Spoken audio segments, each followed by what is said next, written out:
So yes, selfish giant. Let us continue with this story. Come to page number 22 of your supplementary textbook. Open page number 22.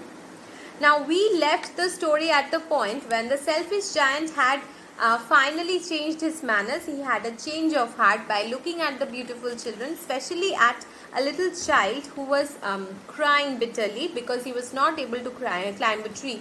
His heart was full of affection now for the little children, and he allowed them to play in his garden. He broke down the walls surrounding his garden, and now his garden became the most amazing garden anybody ever saw. Now come to this paragraph, come to the second paragraph of page number 22.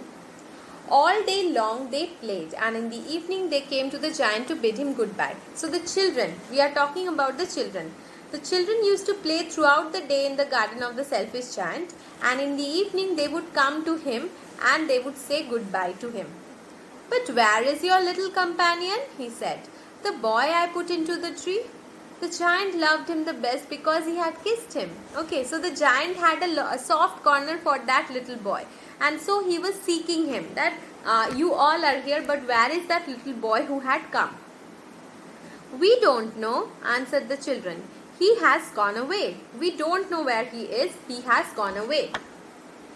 You must tell him to be sure and come tomorrow, said the giant. But the children said that they did not know where he lived. So that little boy was not one of their companions as such, because they had no idea where that little boy had come from and where he went.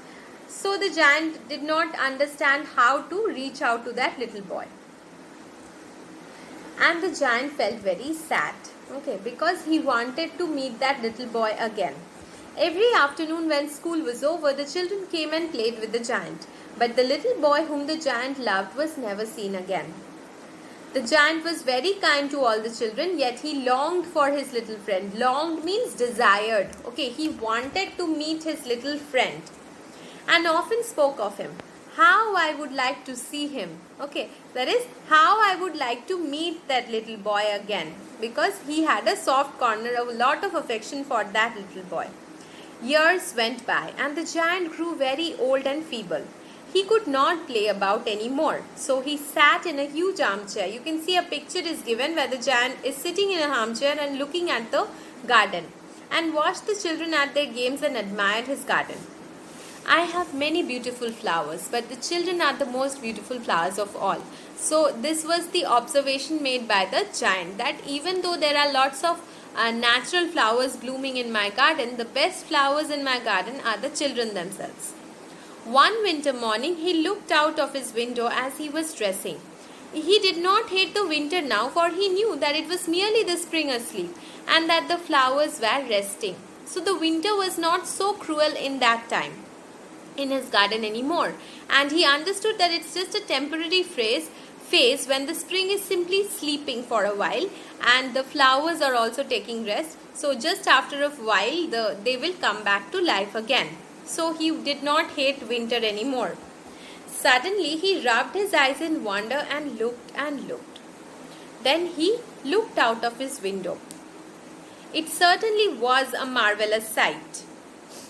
In the farthest corner of the garden was a tree quite covered with lovely white blossoms.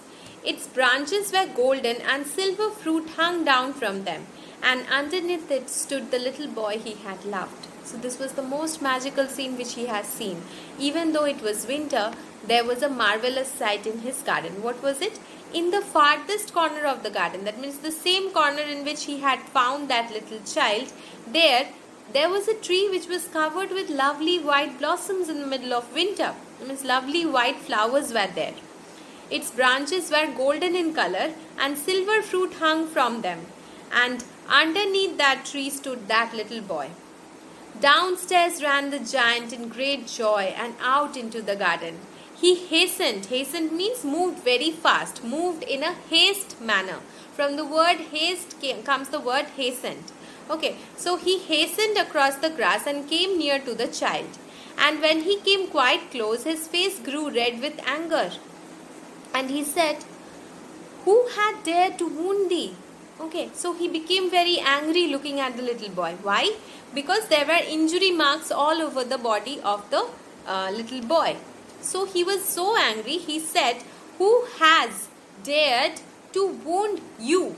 Hath and thee are old archaic use of word. Hath means has. Okay, H-A-S, has. And wound thee, T-H-E-E-D, I think you already know it means you. Okay, so it means that who has dared wound you, who has had the dare or courage to give you pain, to make you feel pain. For on the palms of the child hands were the prints of 2 nails. Okay, so this again is a religious imagery. So you can bracket this portion and write religious imagery. I would be discussing the religious imagery when we would be doing further. Well, it actually refers to the crucifixion of Christ, right? You can understand that Jesus Christ was actually, the little boy was actually a symbol of Jesus Christ. He was probably Jesus Christ himself who had come to the giant in the guise of a little boy.